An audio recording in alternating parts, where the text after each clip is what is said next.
A'udzu billah, a'udzu billah, bismillah, alhamdulillah, wassalatu wassalamu ala rasulillah, wala hawla wala quwata illa billah, amma ba'du. Qala Allah Ta'ala fi kitabihil karim, a'udzu billahi minasy syaithanir rajim. Yarfa'illahu alladhina amanu minkum walladhina utul ilma darajat. Wa qala nabiyuna Muhammad sallallahu alaihi wasallam, man dalla ala khairin falahu mithlu ajri fa'ilih. Sadaqallahul adzim wa sadaqa rasuluhun nabiyul karim wa nahnu ala dzalika minasyahidin wasyakirin walhamdulillahi rabbil alamin. Tuan-tuan dan puan-puan yang sama-sama mengharapkan ridhonya Allah Subhanahu wa taala. Lagi dan lagi kita bersyukur kepada Allah yang telah memberikan kepada kita kesehatan, keafiatan serta kekuatan untuk menggunakan semua fasilitas nikmat yang Allah berikan kepada kita di dalam ketaatan kepada Allah. Kemudian sholawat bertangkaikan salam semoga senantiasa terlimpah curahkan kepada pemimpin umat khairul anbiya wal mursalin, Nabi kita Nabi Muhammad sallallahu alaihi wasallam, dan semoga kita semua Allah berikan keistiqomahan untuk menghidupkan sunnah dan syariat Rasulullah sallallahu alaihi wasallam. Tuan-tuan dan puan-puan yang sama-sama mengharapkan ridhonya Allah. Apapun perkaranya, ketika ada kaitannya dengan agama, pasti Allah muliakan. Ada kertas, namun ketika kertas sudah ditulis di atasnya mushaf Al-Quran, ayat-ayat Al-Quran walaupun tak sempurna satu ayat, bahkan walaupun hanya setengah ayat, maka kita sebagai orang yang beriman wajib memuliakan kertas tersebut. Bagaimana memuliakannya? Yaitu memuliakannya ketika kita melihat sobekan kertas yang tertulis di atasnya Al-Quran, maka kita tak boleh meletakkan kertas tersebut di bawah. Segera kita ambil, letakkan di atas. Bahkan kita tak boleh menyentuh kertas tersebut kecuali dalam keadaan suci. Kita dalam keadaan hadas, baik hadas kecil ataupun hadas besar, kertas walaupun hanya selembar, walaupun hanya setengah ayat, kita tak boleh sentuh. La yamassuhu illal mutahharun.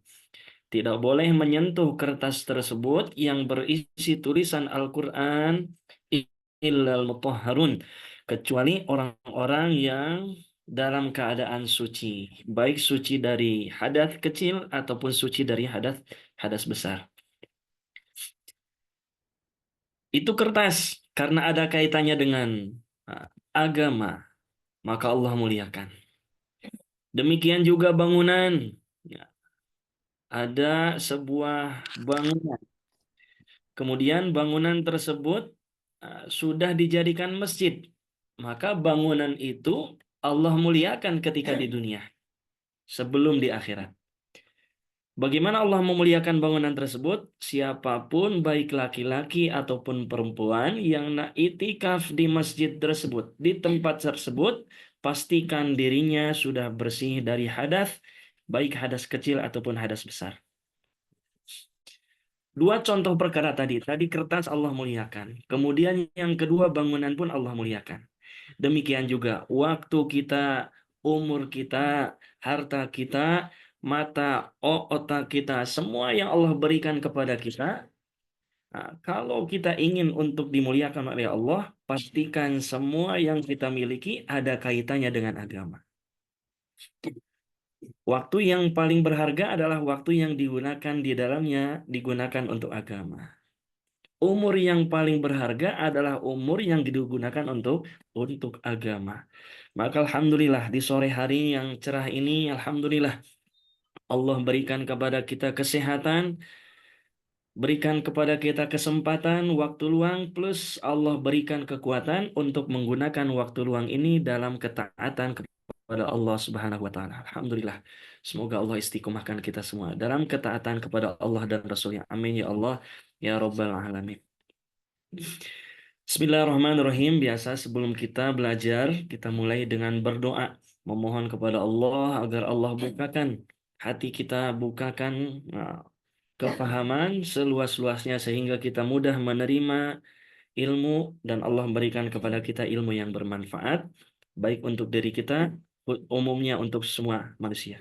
Bismillahirrahmanirrahim. Nawaitu ta'alluma wa ta'lim wa tadzakkura wa tadhkir wa naf'a wal intifa' wal ifadata wal istifadata wal hatha ala tamassuki bi kitabillah wa sunnati rasulillah wa du'a ilal huda wa dalalata ala al khair ibtigha'a wajhillahi wa mardatihi wa qurbihi wa thawabihi subhanahu wa ta'ala.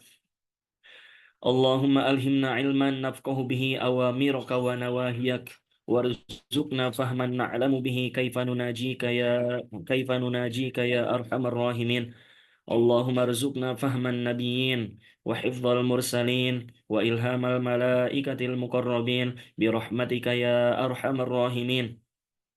اللهم أكرمنا بنور الفهم وأخرجنا من ظلمات الوهم وافتح لنا أبواب رحمتك وانشر علينا حكمتك يا أرحم الراحمين. اللهم انفعنا بما علمتنا وعلمنا ما ينفعنا وعلمنا ما لم نعلم. ربنا زدنا علما نافعا وارزقنا فهما واسعا برحمتك يا أرحم الراحمين.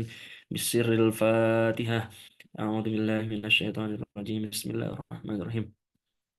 الحمد لله رب العالمين الرحمن الرحيم مالك يوم الدين إياك نعبد وإياك نستعين اهدنا الصراط المستقيم صراط الذين أنعمت عليهم غير المغضوب عليهم ولا الضالين آمين.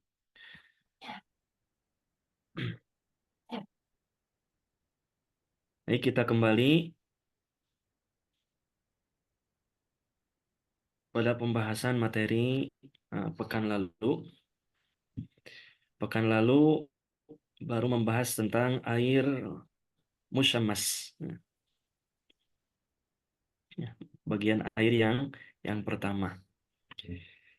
Sekarang qala al-musannifu rahimahullahu taala nafa'ana Allah bihi wa bi ulumihi fid dharaini amin. Ila qalihi ats-tsani. Bagian yang kedua daripada hukum-hukum air. Jadi air yang 7 macam, air hujan, sumur, air laut, air sungai, mata air dan sebagainya, itu hukumnya terbagi menjadi beberapa. Kemarin kita bahas yang pertama, air mutlak. Air mutlak terbagi menjadi dua. Ya, makruhun istimaluhu, ghairu makruhin istimaluhu. Yang pertama ada air yang makruh digunakan, yang kedua ada air yang tidak makruh digunakan. Kemudian bagian yang kedua daripada hukum air menggunakan air tersebut, at-tahiru fi nafsihi. At-tahiru fi nafsihi, air yang suci dalam dirinya, dia air tersebut suci. Boleh diminum, boleh dipakai untuk mandi, boleh dipakai untuk mencuci, tapi mencucinya bukan mencuci untuk menghilangkan najis, hanya untuk menghilangkan kotoran tanah dan sebagainya. Namun bagian air yang kedua ini, ghairul mutahhiri li ghairihi. Namun air yang kedua ini tidak dapat mensucikan. Dia suci tapi tak boleh mensucikan. Berarti air tersebut tak boleh lagi digunakan untuk berwudu, tak boleh digunakan untuk mandi besar, tak boleh digunakan untuk menghilangkan najis. Kenapa? Walaupun air tersebut suci, namun tak boleh kita gunakan untuk bersuci. Karena air tersebut suci namun tidak dapat mensucikan. Wa minhu, ini ada dua bagian. Ada dua bagian nanti di khulasoh, di ringkasan. dalam bahasa Indonesia. Insya Allah di akhir majelis di-share. Bagian yang pertama adalah waminhu, di antara air yang hukumnya suci namun tak bisa mensucikan apa? Al-musta'malu, yaitu air musta'mal. Nah, jadi air musta'mal ini suci. Ya, boleh diminum, boleh kita rebus, kemudian pakai untuk apa? Minum kopi, minum teh dan sebagainya. Air musta'mal boleh. Kalau tak jijik ya. Ya, boleh. Boleh dipakai untuk mandi lagi. Ya, setelah wudhu, setelah mandi, itu airnya itu air musta'mal. Mandinya mandi besar. Airnya air musta'mal. Air mustakmal ini hukumnya suci. Jadi ketika air mustakmal ada mercik ke badan kita, ada sehingga baju kita basah, badan kita terkena air mustakmal, itu hukumnya tak najis. Hukumnya suci. Jadi kita ada hajat untuk dibasuh. Lalu apa itu mustakmal? Maknal mustakmali. Definisi air mustakmal adalah mastu'mila, air yang sudah digunakan fi fardit toharoti, untuk digunakan fardu toharoh, toharoh yang fardu. Jadi kalau dalam wudhu, kapan digunakan air mustakmal? Air mustakmal adalah air yang digunakan untuk basuhan pertama. Karena wudhu ini yang fardu hanya basuhan pertama saja. Jadi kita ketika wudhu hanya satu kali, basuh muka satu kali, basuh tangan satu kali, kemudian usap rambut satu kali, itu sudah yakfi, cukup. Ya, cukup. Kenapa? Karena yang fardunya hanya satu kali. Nah, basuhan yang pertama itulah mastu'mila fi fardhi thaharah. Air yang sudah dipakai untuk basuhan pertama, itulah air mustakmal. Ya, air yang mustakmal. Berarti untuk basuhan yang kedua, yang ketiga itu walaupun sudah dipakai untuk basuhan yang kedua, yang ketiga itu tidak mustamal. Nah, yang pertama mustamal, kemudian basuhan yang kedua dan yang ketiga itu tidak mustamal. Itu definisi air mustamal. Syurutul ma'il mustamali arba'atun. Nah, sekarang air bisa disebut, bisa dikatakan, bisa didefinisikan air mustamal manakala ketika memenuhi 4 syarat. Ada 4. Pertama apa syaratnya? Ayyakuna qalilan. Pertama syaratnya air mustamal itu sedikit. Sedikit menurut ulama fikih ini apa? Ai dunal kullataini. Sedikit di sini maksudnya air yang tidak sampai 2 kula. Ya, jadi ketika air mencapai 2 kula itu air banyak. Namun ketika air yang kurang, walaupun kurangnya 1 gelas, 1 cawan, itu kurang dari 2 kula. Air sedikit. Untuk pembahasan 2 kula insya Allah di depan kita bahas, ada bab tersendiri. Jadi yang pertama syaratnya ayyakuna qalilan. Syarat yang pertama adalah air yang digunakannya itu sedikit, kurang dari 2 kula. Kemudian syarat yang kedua, ayyusta'mala, hendaknya air tersebut digunakan fima la budda minhu, untuk membasuh perkara yang harus dibasuh. Apa yang harus dibasuh? Ya basuhan pertama itulah. Kalau tanpa basuhan pertama, enggak, tanpa membasuh ya enggak sah. Maksudnya fima la budda. La budda ini kan artinya mesti. Nah, tidak boleh tidak. Berarti basuhan mana yang tidak boleh tidak? Ya, tidak boleh tidak, harus dikerjakan adalah basuhan pertama. Karena wudhu kita cukup hanya sekali basuhan, hanya sekali usap rambut, hanya sekali basuh kaki. Itu cukup hanya dengan 1 kali basuhan. Berarti yang menjadi patokan mustamal adalah air yang digunakan untuk membasuh basuhan pertama. Dalam berwudhu misalkan, ya. Ai fardit toharoh. Ya, maksudnya la budda minhu fi fardit toharoh. Di dalam toharoh yang fardu. Itu kalau wudhu mah basuhan pertama yang fardu. Yang kedua, yang ketiga itu sunnah. Atau rof'il hadas.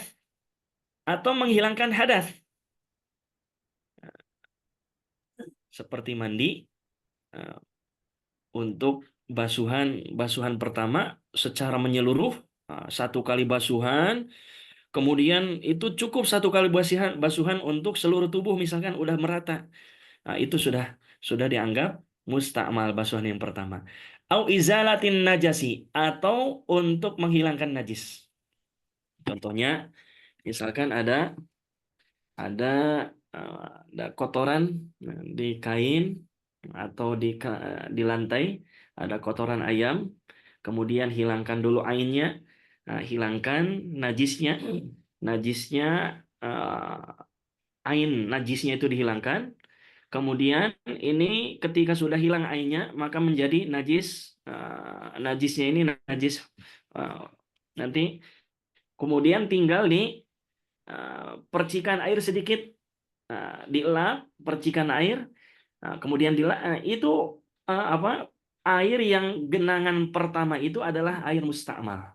Air mustakmal untuk apa? Menghilangkan najis. Ya, air mustakmal. Kita buang, kemudian apa? Dilap, setelah dilap digenangkan air. Itu mustakmal dalam menghilangkan najis. Kemudian syarat yang ketiga, ayang fasilah, hendaknya sudah terpisah airnya tersebut anil udwi, daripada anggota. Contoh, ya, misalkan ketika kita ambil air, kemudian kita basuh muka, air yang sudah menetes, sudah berpisah dari muka, ketika kita membasuh muka, yang sudah jatuh itulah yang mustakmal. Famada ma mutaraddidan alal udwi, maka selama airnya kita gosok-gosok di muka, ini kan masih lembab, tangannya masih lembab karena kena air, kemudian kita gosok-gosok, selama kita gosok-gosok ini, selama masih dalam anggota, fala yusamma musta'malan. Misal ada air yang masih dijanggut, kemudian kita masih basuh muka, air masih ada lembab, kita ambil lagi, usapkan ke sini, ini masih tidak dikatakan musta'mal. Jadi musta'mal itu kapan? Ketika sudah jatuh dari anggota anggota tubuh. Syarat yang ketiga.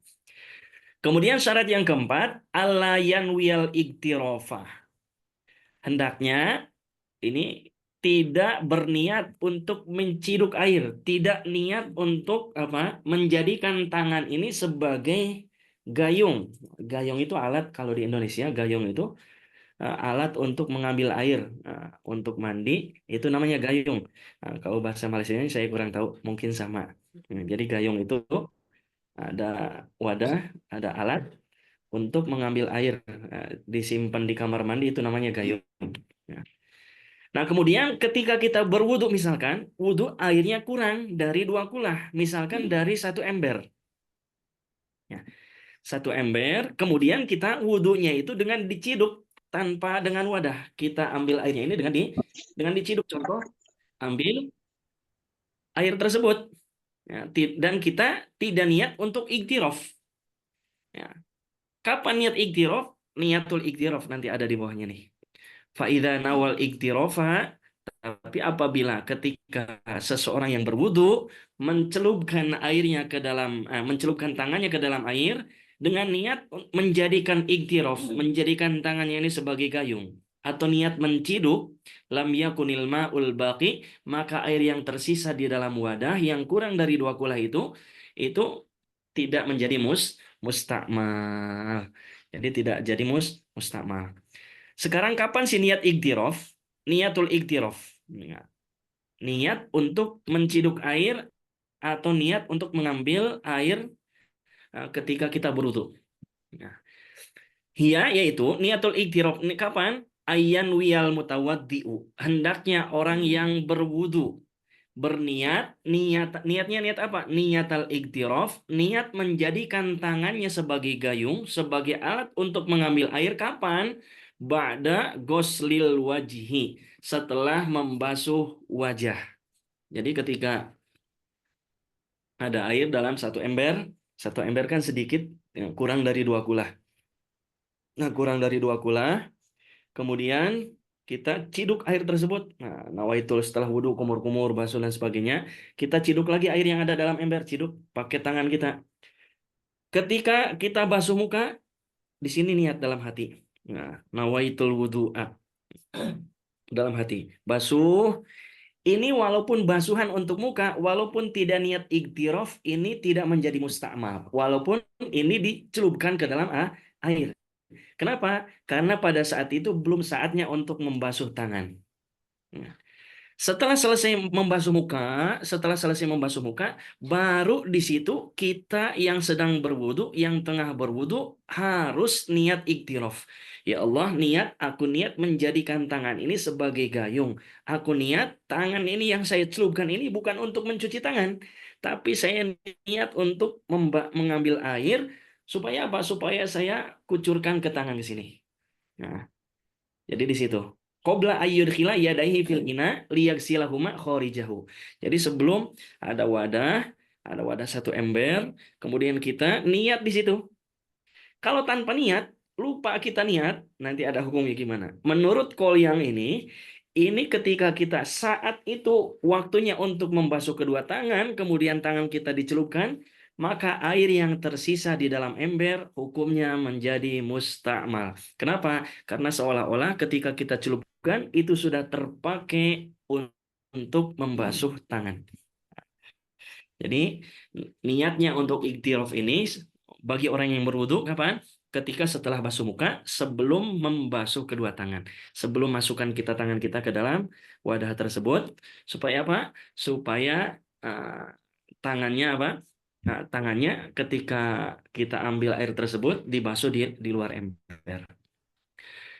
Fa'idza lam yanwil iktirofa, ketika orang yang berwudu tidak berniat untuk iktirof atau menjadikan tangannya sebagai gayung untuk mengambil air, sorol ma'u, maka air yang tersisa di dalam ember tersebut yang kurang dari 2 kula, musta'malan, hukumnya menjadi musta'mal. Wa fi hukmi niyatil iktiraf khilafun bainal ulama. Kemudian hukum niat iktiraf ini terjadi perselisihan di antara ulama. Jadi ada kalau qaul di sini ini mengharuskan niat untuk iktiraf. Iktiraf.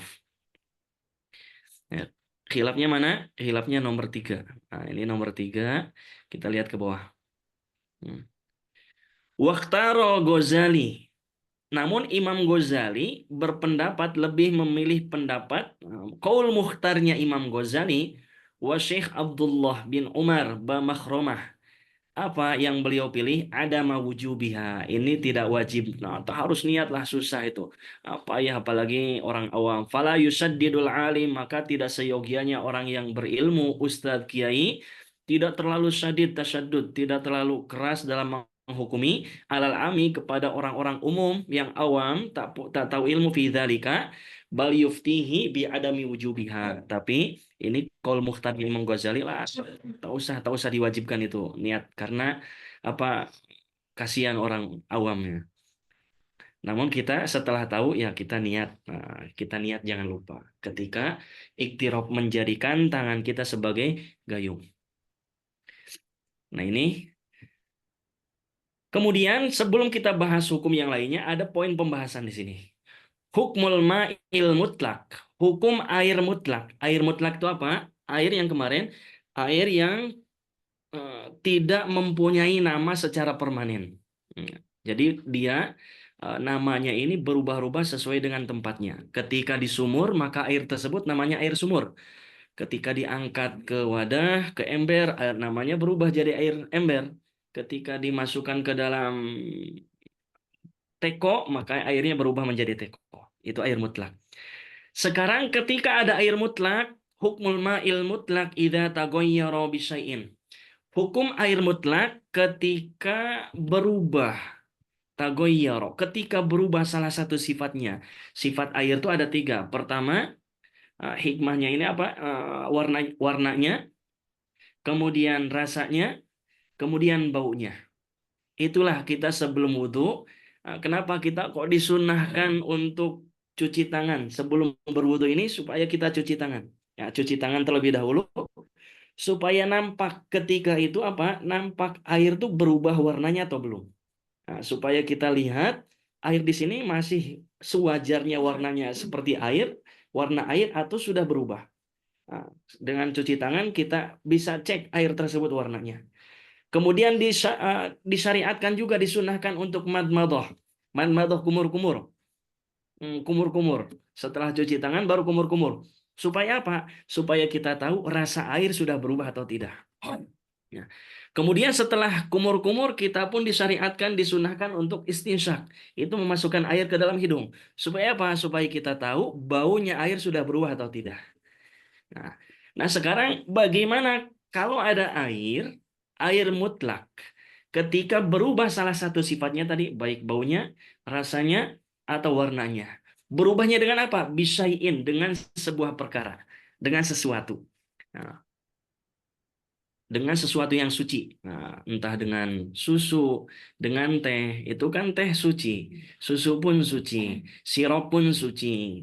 Nah, ketika ada air, kemudian kita masukkan kopi, kopi kan suci. Air tadinya air mutlak dicampur dengan perkara yang suci. Bagaimana hukumnya? Hukmuhu, maka hukumnya ini, hukum air tersebut kal mustakmali, hukumnya seperti mana air mustakmal.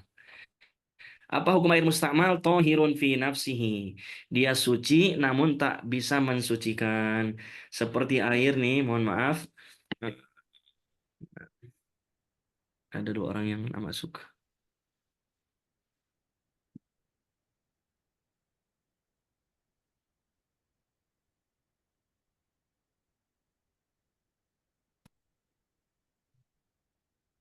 Seperti air.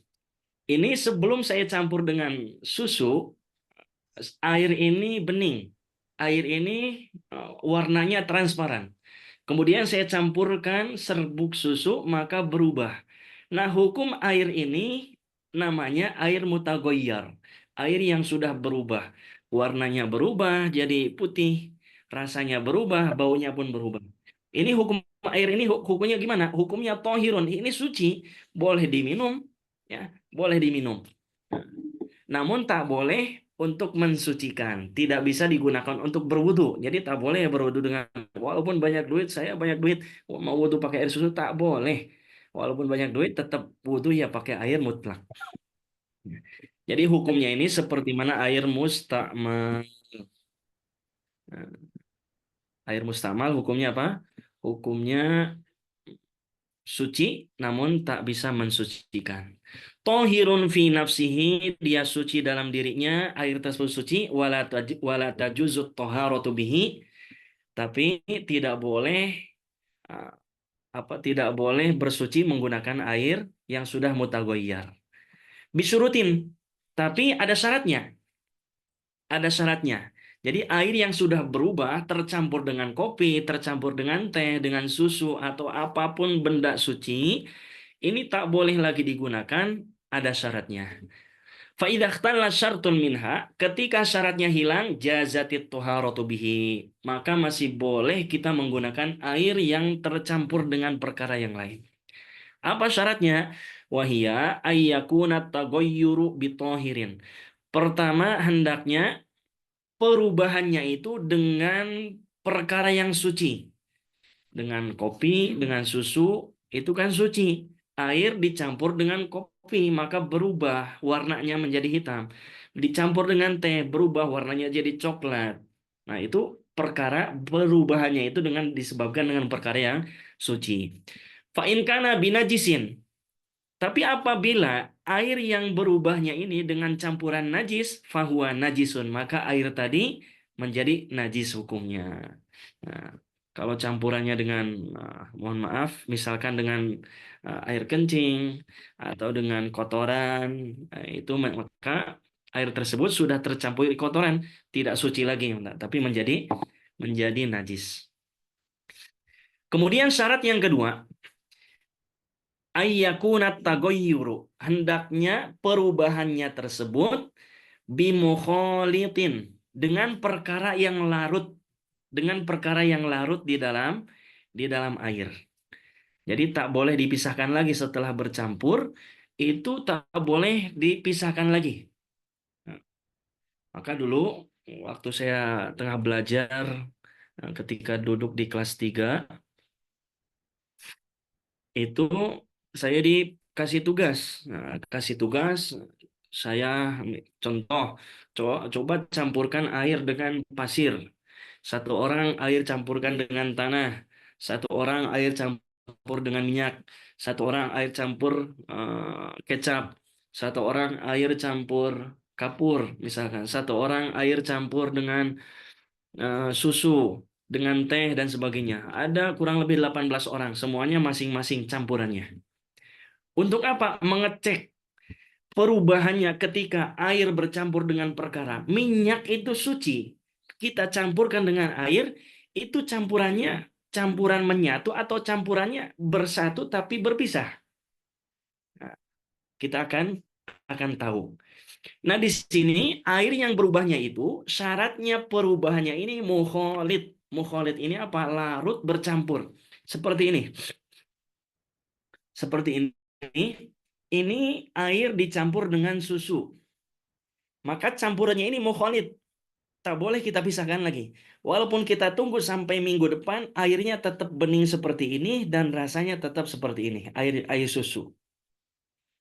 Tapi kalau misalkan campurnya mujawir, kalau satu lagi ada mujawir. Bercampur tapi berpisah. Contohnya seperti apa? Kita ambil air dalam satu wadah, kemudian ada minyak. Nah, walaupun satu wadah, tapi kalau dengan minyak campurnya itu mujawir, bertetangga. Dengan minyak itu tak akan bersatu. Air dengan minyak itu tak akan bersatu. Nah, maka kalau air bercampur dengan minyak masih boleh dipakai. Kenapa? Karena campurannya tersebut bukan mukholid tapi mujawir. Jadi syarat yang kedua, air yang berubah tersebut berubah dengan perkara yang larut di dalam air, tak boleh kita pisahkan lagi. Seperti apa? Kakahuatin, seperti kopi. Ada air panas, kita masukkan kopi ke dalam, maka air tersebut berubah menjadi warna kopi. Nah, kita besok kita pisahkan lagi air dengan kopinya, tak boleh kita pisahkan. Ya. Wa amma adapun idza kana bimujawirin. Adapun perubahannya apabila dengan perkara yang bertetangga, mujawir. Nah, mujawir ka'udin, seperti kayu ud. Nah, atau seperti minyak mungkin contohnya. Boleh nanti di rumah praktekkan, ambil minyak goreng, kemudian masukkan ke dalam air. Kocok-kocok dalam satu wadah. Kita lihat setelah kita campurkan, menyatu atau berpisah. Nah, kalau berpisah namanya mujawir, kalau menyatu larut namanya mukholid. Nah, fala yadurru wa tasihut toharatu bihi. Nah, berarti kalau campurannya dengan perkara yang mujawir, ini masih boleh digunakan untuk bersuci. Masih digunakan untuk bersuci. Jadi hukum air yang tadi, tagoyurnya ini dengan perkara yang suci, kemudian perubahannya itu dengan perkara yang larut atau mukholid. Sekarang apa definisi mukholid? Dobitul mukholiti. Definisi mukholid adalah huwa, yaitu alladzi la yumkinu fasluhu anil ma, yaitu perkara yang tidak memungkinkan, tak boleh bagi kita fasluhu, berusaha untuk memisahkannya lagi anil ma, dari air. Jadi campurannya setelah kita, walaupun kita saring pakai kain, kita pakai kain kemudian celupkan, kita peras, itu tak akan berpisah lagi, tetap menyatu. Itu namanya mukholid. Nah, seperti air susu, kemudian kita saring pakai saringan, pakai kain dan sebagainya. Untuk apa? Untuk supaya kita memisahkan susu dengan air.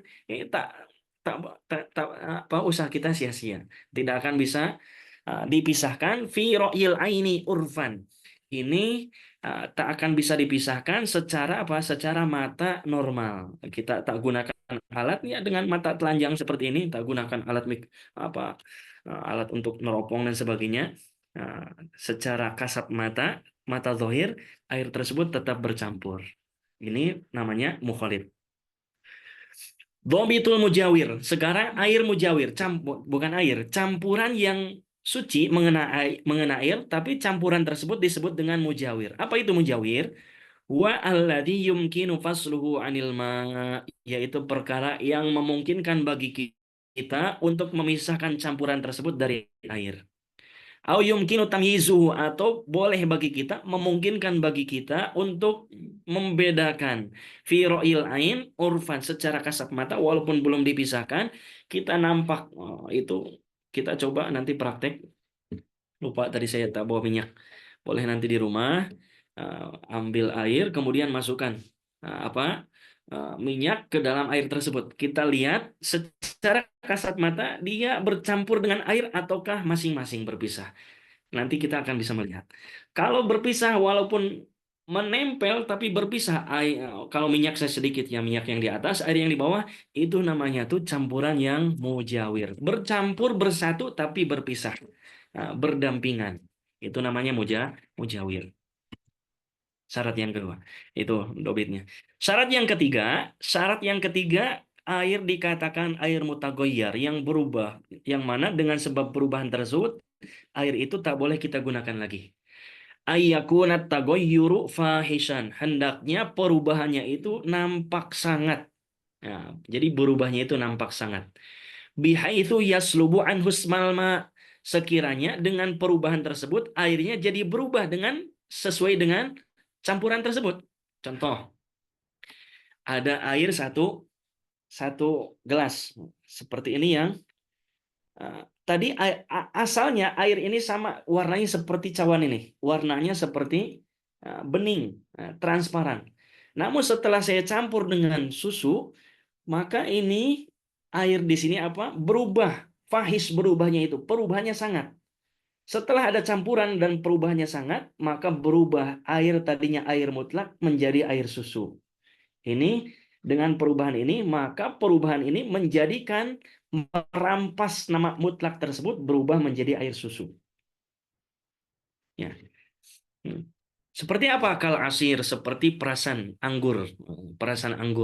Wal marok seperti kuah. Nah, ada air kita masak, namanya tuh kuah. Ada kuah santan, ada kuah masakan apalagi lempah kuning, ada masakan macam-macam lah. Ada masakan yang ada kuahnya itu, maka air tersebut menjadi air kuah. Nah, air kuah kalau di Indonesia tuh kita masak daging, kita campurkan air dengan bumbu, itu airnya tersebut menjadi air kuah.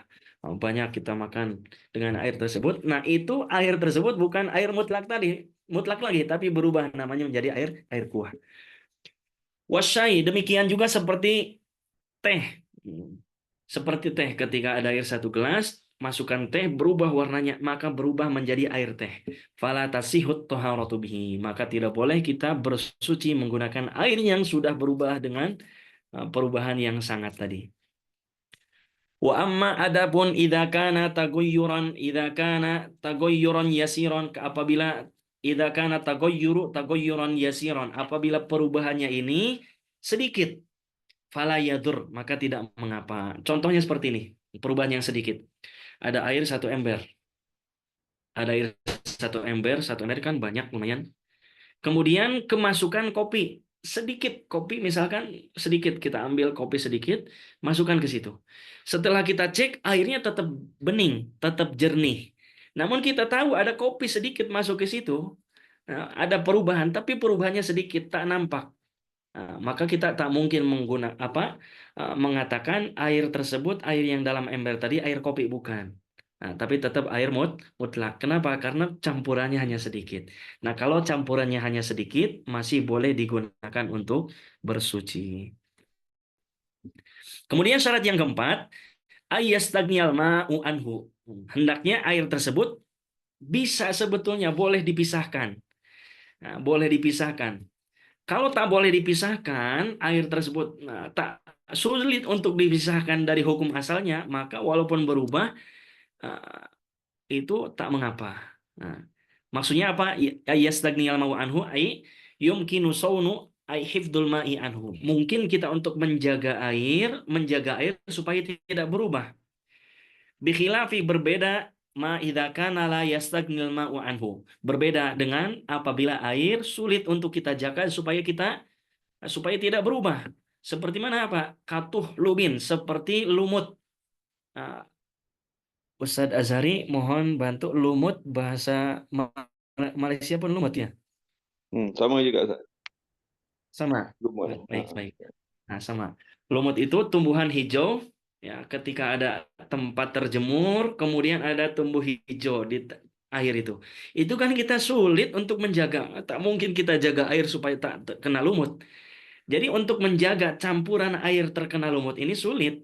Ya, berarti apa? Bagaimana? Kalau air berubahnya agak hijau dengan sebab lumut, berarti masih boleh.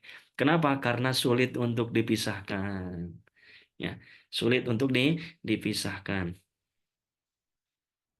Seperti apa? Seperti air sungai. Air sungai itu kalau di sini ada juga air yang jernih, ada di pegunungan. Ada air juga yang coklat. Berarti sudah tercampur dengan tanah. Ya, dengan tanah. Itu kan berarti campuran itu tak mungkin kita pisahkan. Ya, tak mungkin kita untuk menjaga air supaya tak tercampur dengan tanah. Kenapa? Karena air berjalannya di atas tanah. Ya, berjalan di atas tanah. Maka ketika ada air kok berubah warnanya menjadi air tanah, tapi bukan dengan perbuatan kita, berubah dengan sendirinya, itu air walaupun sudah berubah coklat, kan berubah warnanya menjadi seperti warna tanah, warna coklat, itu masih boleh digunakan. Kenapa? Karena kita tak mungkin menjaga air supaya tak terkena tanah yang mengalir di sungai. Ya, yang mungkin kita jaga ini mungkin ya seperti apa perubahannya dengan teh, karena tak mungkin kita tak mungkin ada air dari sananya udah berubah seperti air teh, enggak. Kecuali kalau kita masukkan teh ke dalamnya baru berubah. Nah, berarti kita mungkin menjaga air dari teh, tapi kita tak mungkin menjaga air perubahannya dari tanah. Nah, jadi itu syarat, 4 syarat air dikatakan air mutagoyar. Ya, hukum air mutagoyar. Amsilah, contoh-contoh filma ilmu tagoyir. Contoh-contoh air berubah. Ini contoh yang masih boleh digunakan dan contoh yang tidak boleh digunakan. Seperti apa? Pertama, at-taghayyuru bi'udin au duhnin. Berubahnya ini dengan campuran kayu. Dengan ada kayu. Seperti ada kayu. Misalkan ada sebuah kolam, kemudian ada kayu mengambang di atas. Kemudian rasanya tuh ada rasa kayunya, ada rasa kayunya, tagoyur, atau ada pohon misalkan, kemudian rasanya berubah, agak ada rasa pohon itu, atau warnanya seperti pohon itu, auduhnin, atau dengan minyak, campurannya dengan minyak. Nah, karena dengan minyak ini boleh dicek nanti dengan minyak goreng atau dengan minyak zaitun, itu apa air dengan minyak tak akan menyatu. Ya, walaupun kita celupkan satu tempat, tapi keduanya ini tak akan menyatu, tapi berpisah masing-masing. Ya.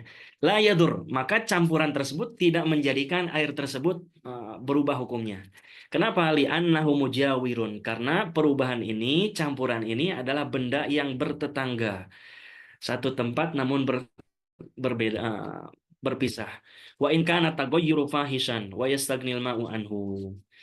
Kemudian contoh yang kedua, at-taghayyuru bil asir.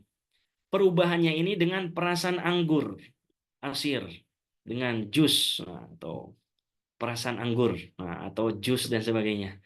Nah, kita ada perasan anggur atau ada jus, ada kita peras mangga atau inab, apa inab nih anggur atau perasan jeruk dan sebagainya.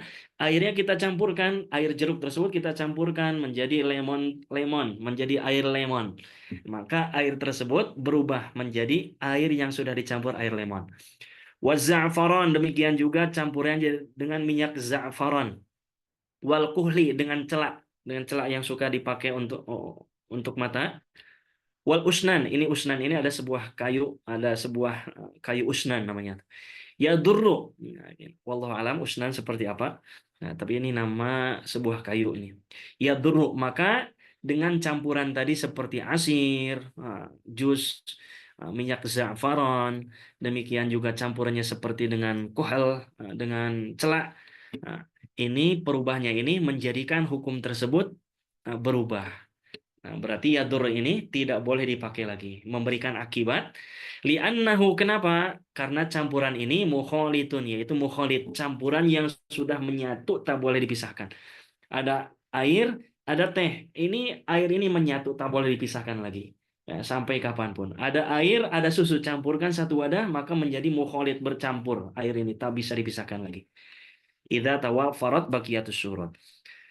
Kemudian yang ketiga, at-taghayyuru bil mukthi. Perubahannya ini dengan sebab tergenang lama. tergenang dalam satu tempat, tergenang lama air. Kalau dalam ember biarkan seminggu, sebulan, bahkan setahun, airnya tidak ada air masuk dan tidak ada air keluar. Otomatis berubah tuh dengan sebab muksun, dengan sebab tergenang terlalu lama, otomatis air tersebut berubah. Berubah warnanya menjadi agak hijau misalkan, atau berubah dengan perubahan warna yang lain.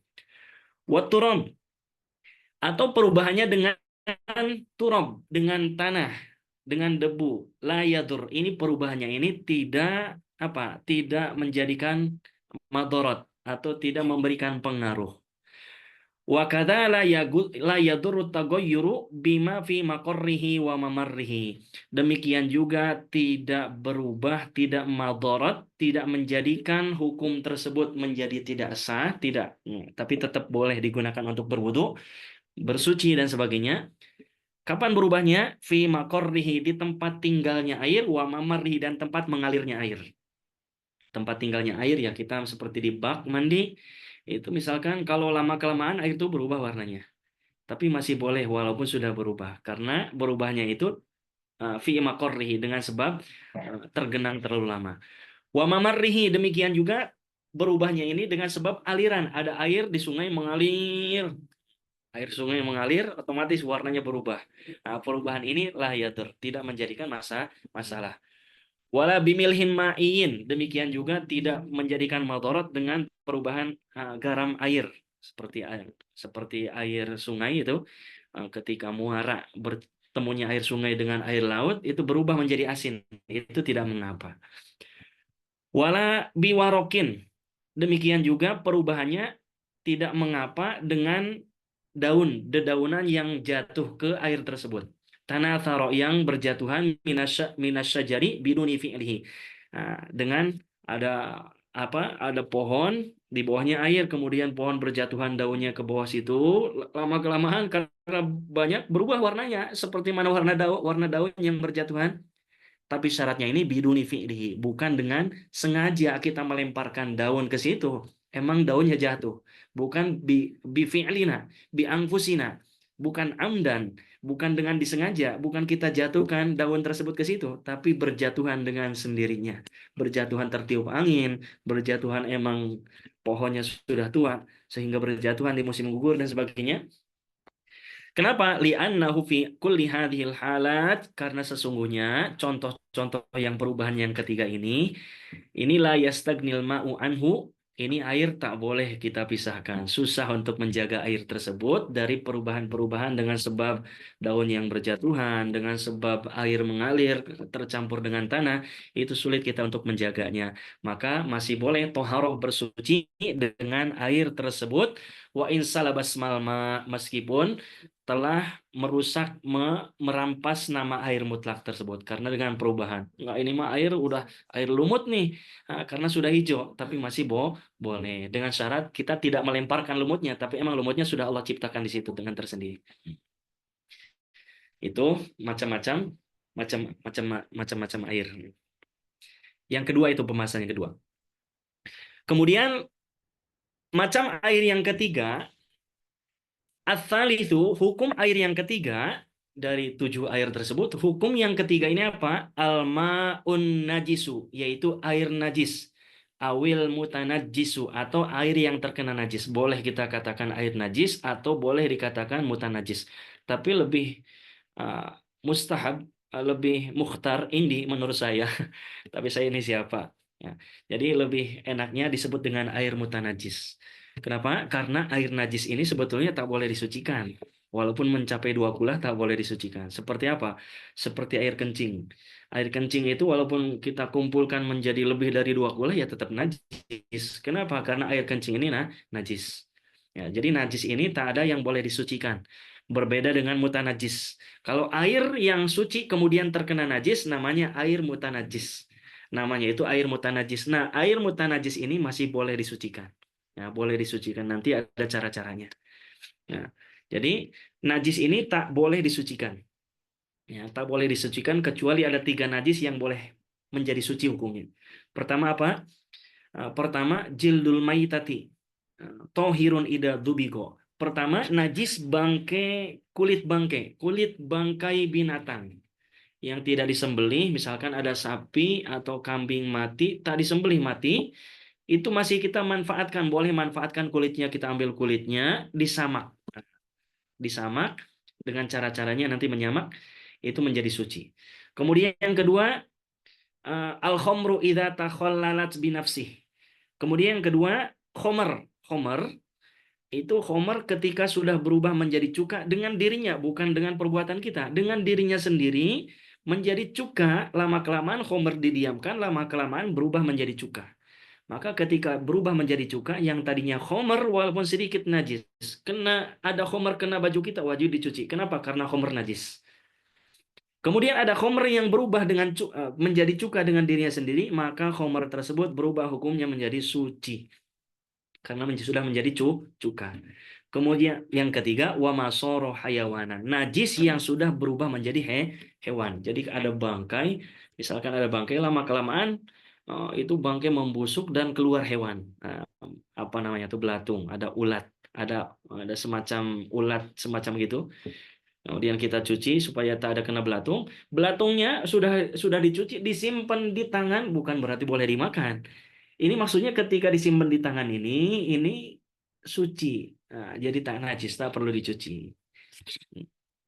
Jadi hanya 3 najis yang bisa menjadi suci. Selain itu tak bisa disucikan. Nah, ini yang di sini maksudnya mutanajis, air yang terkena najis, air yang tercampur dengan perkara najis, wa huwa, yaitu alladzi najusa liwuqu'in najasati fihi. Air yang berubah hukumnya menjadi najis dengan sebab apa? Dengan sebab ada benda najis jatuh ke dalam air tersebut, maka hukum air tersebut menjadi mutanajis. Ya, mutanajis. Namun tak semua menjadi mutanajis, ada syarat-syarat tertentu. Nah, apa? Halatu wuqu'in najasati fil ma'. Ini keadaan-keadaan air yang terkena najis. Pertama, idza kana al-ma'u qalilan. Apabila airnya sedikit. Air sedikit ini sekali lagi, air sedikit dalam bab fikih ini bukan air 1 gelas, bukan air 1 ember, tapi menurut mazhab kita air sedikit itu air yang kurang dari 2 kullah. Menurut mazhab Syafi'i, kurang dari 2 kullah itu air sedikit. Nah, menurut Imam Hanafi beda lagi. Nah, menurut mazhab kita, air sedikit itu air yang kurang dari 2 kullah. Ya, berarti air yang kurang dari 2 kullah, ya tanajjasu mutlakon, itu berubah hukumnya menjadi najis secara mutlak, bimujarrodi wuqu'in najasati fihi, hanya dengan sebab terjatuh, dengan sebab tercampur dengan najis ke dalam air tersebut, wa illam yataghayyar, meskipun air itu tidak berubah salah satu sifatnya. Ada air sedikit 1 ember. 1 ember. Malam kita simpan ember tersebut. Nah, ember. Kemudian ada cecak jatuh, kotorannya jatuh ke dalam ember. Kita nampak ada hitam dengan putih itu, kotoran cecak. Kemudian kotoran cecak tersebut kita ambil, keluarkan. Kita cium air itu. Cium, masih belum berubah baunya. Dicicipi, belum berubah juga rasanya. Kemudian warnanya tidak berubah. Tetap walaupun air tersebut tidak berubah warnanya, tidak berubah rasanya, tidak berubah baunya, mutlakon menjadi mutanajis dengan sebab terjatuhi najis ke dalam air tersebut. Kenapa? Karena air ini air sedikit. Yang kedua, idza kana al-ma'u katsiran. Yang kedua, apabila airnya banyak. Banyak ini apa? Kullataini, ketika airnya mencapai 2 kulah fa aktsara, atau lebih dari 2 kulah. Jadi air yang banyak ini yang mencapai 2 kulah atau lebih. Fala yatanajjasu, maka air tidak menjadi mutanajis illa idza taghayyara launuhu, kecuali apabila warnanya berubah. Warnanya berubah. Au ta'muhu, atau rasanya berubah. Au rihuhu, atau baunya berubah. Walau taghayyuran yasiran. Jadi yang kedua ini, kalau airnya banyak, airnya mencapai 2 kulah. Kemudian ada kotoran cecak ke sana. Setelah kita lihat, airnya warnanya masih tetap. Baunya belum berubah. rasanya tidak berubah. Kita gunakan air tersebut untuk berwudu masih suci. Kenapa? Karena masih tidak berubah. Kecuali apabila berubah. Ada air yang 2 kula, ada air 2 kula, kemudian jatuh ke dalamnya ada kotoran cecak, tapi kotoran cecaknya 1 ember misalkan. Ada kotoran cecak 1 ember, ada orang jahil misalkan, atau ada cecak di sana ribuan cecak, sehingga berubah baunya menjadi bau kotoran cecak, atau warnanya menjadi kotoran cecak seperti itu, walaupun 2 kula menjadi mutanajis. Ya. Nah ini ketika air terkena najis. Wal kullatani, sekarang 2 kulah itu berapa sih? Ukuran 2 kulah itu lugotan, al jarrotani, al azimatani. Secara bahasa, 2 kulah ini 2 aliran besar. Secara bahasa, secara lugoh. Wal kullatani wasyar'an, menurut syariat, menurut ulama fikih, apa 2 kulah itu? Ma waznuhu khomsami'ati ritlin bagdadiyin. Ini kalau 2 kulah takaran orang Baghdad, orang sana, itu takaran yang mencapai 500 ritel orang Baghdad. Au khomsah, au khomsamiatin, wa khomsah wasittin. Atau 565 ritlan tarimian menurut orang Tarim, Yaman. Ini takaran orang Yaman, Tarim di sini, takaran 2 kulah 565 ritel. Wabil maqayis al hadithiyah. Kalau takaran sekarang berapa? Mi'atani wa sab'ata asyara litron takriban. Kalau takaran kita sekarang itu kurang lebih 217. Ada yang mengatakan dalam Ta'liq Fathul Qorib itu, nanti dalam ringkasan saya cantumkan di situ, 216, 217 lah kurang lebih liter. Nah, jadi air 2 kula itu air yang mencapai 216 atau 217 liter ukuran kita sekarang. Wahwa mayusawi, itu ukuran itu sama dengan asyrotan kat kama qala ba'dhum, dengan 10 ukuran ceret. Nah, tapi wallahu alam ini sebetulnya ceretnya ceret ukuran ceret seperti apa, karena ukuran ceret di kita kan macam-macam. Ya. Nah, ini seputar air mutanajis. Sampai di sini mungkin ada yang ditanyakan?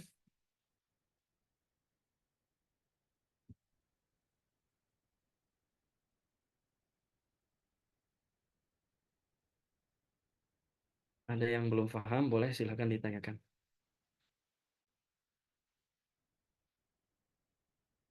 Nah, ini untuk ringkasan. Nah, nanti saya share kepada Ustadzuna Ustadz Azhari. Nah, seperti yang dulu, nanti di-share sesuai dengan materi sampai tadi.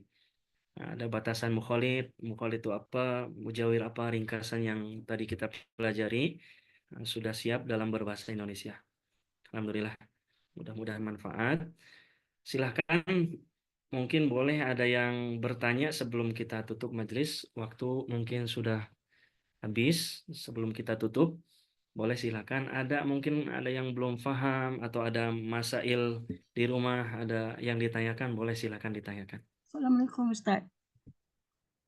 Waalaikumsalam Ustaz, saya warahmatullahi nak bertanya, kalau saya nak dapat anggaran saja, Ustaz, yang ukuran kita tadi 217 liter tu, kalau kita guna bathtub yang biasa kita tengok di hotel-hotel tu, ada tak ukuran dia macam gitu atau lebih banyak lagi? Oh ya, kalau Saya nak ukuran, gambaran. baik, terima kasih. Ukuran wadah itu seukuran dhira'un warub'un. Kalau lebih disentimeterkan itu 60 cm persegi. Jadi kalau ada wadah, ada ember, ada wadah misalkan, kemudian 60 cm, 60 cm nggak sampai 1 meter, 60 cm tingginya, 60 cm tinggi, 60 cm lebar, 60 cm dalam, kedalaman kotak seperti itu sudah mencapai 2 kula. Jadi bak mandinya itu kecil aja. Nah, yang di hotel-hotel saya kira itu udah mencapai 2 kula. Baik Ustaz, terima kasih. Ustaz Nanti lagi satu, kalau Ustaz lagi satu, baik, kalau silakan. lah ada cucu ke tanya kan, kalau air kelapa tu, air apa Ustaz? Air kelapa kan?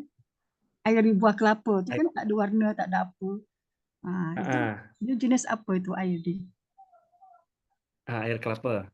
Iya, Air kelapa, air kelapa ini termasuk air tohirun goiru mutohirin.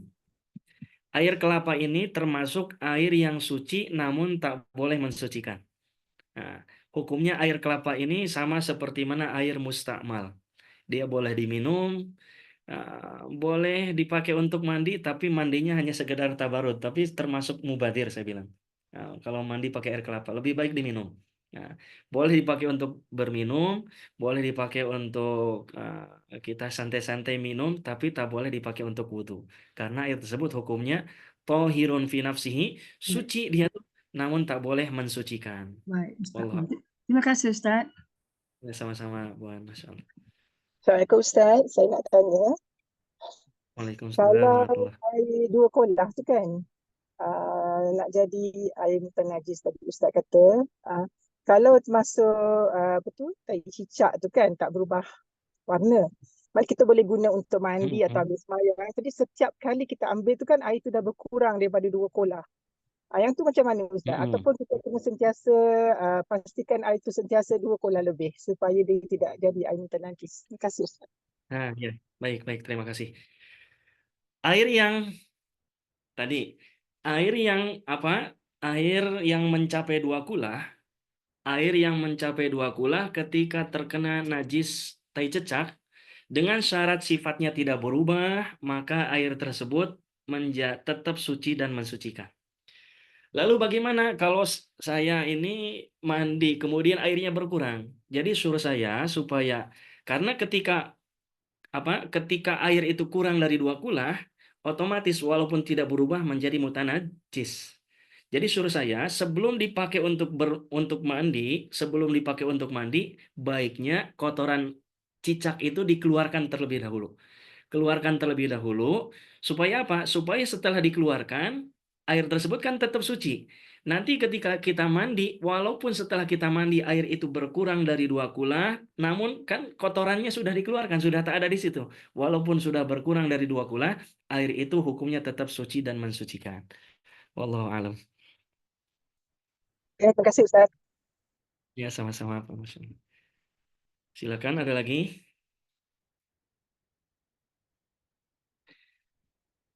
Kemudian sebelum ditutup, Masya Allah, infak yang kemarin tuan-tuan, puan-puan sampaikan kepada Ustadzuna Ustadz Azhari, itu terima kasih, jazakumullah khairan katsira fima anfaqtum wa baraka fima abqaitum. Saya mewakili asatid, mewakili semua pelajar, baik pelajar alim ataupun pelajaran tahfiz, semuanya mengucapkan terima kasih banyak. Mudah-mudahan Allah terima dan Allah balas dengan pahala yang berlipat-lipat ganda. Kemudian Allah berikan keberkahan, keberkahan bagi sisa harta yang ada. Demikian juga keberkahan pada uh, semua perkara, semua selain uh, sisa hidupnya, mudah-mudahan.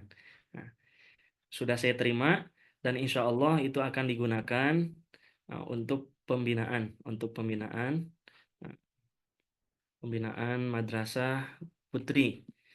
Kemudian uh, ini mungkin gambaran pesantren uh, yang sekarang dibina. Dan alhamdulillah pelajar sudah mencapai 100 orang kurang lebih, 26 orang yang besar, eh, itu dari luar Jawa. Nah, dan semuanya tinggal di sini. Kemudian ada 80 orang santri yang pulang pergi. Alhamdulillah semuanya belajar di sini. Mudah-mudahan itu semua menjadi jariah bagi tuan-tuan dan puan-puan semuanya. Dan insya Allah mungkin tidak ditutup sampai di sini. Silahkan yang infak subuh, mungkin infak pagi dan sebagainya boleh disalurkan ke Ustadzuna Ustadz Azhari. Nanti Ustadz Azhari eh, kalau beliau tidak keberatan menjadi wakil Ustadz untuk pembinaan Madrasah Nurul Hasanah di sini. Terima kasih banyak.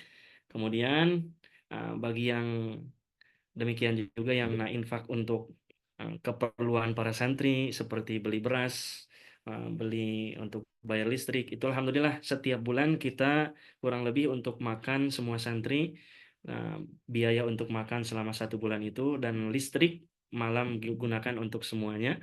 Itu kurang lebih dalam 2.000 ringgit saja. Silahkan yang nak infak walaupun hanya RM1 sangat dialu-alukan. Jazakumullah khairan katsira. Semoga Allah berkahi kita semua. Amin ya Allah ya rabbal alamin. Cukup sekian mungkin Ustadzuna, Ustadz Azhari ada tambahan?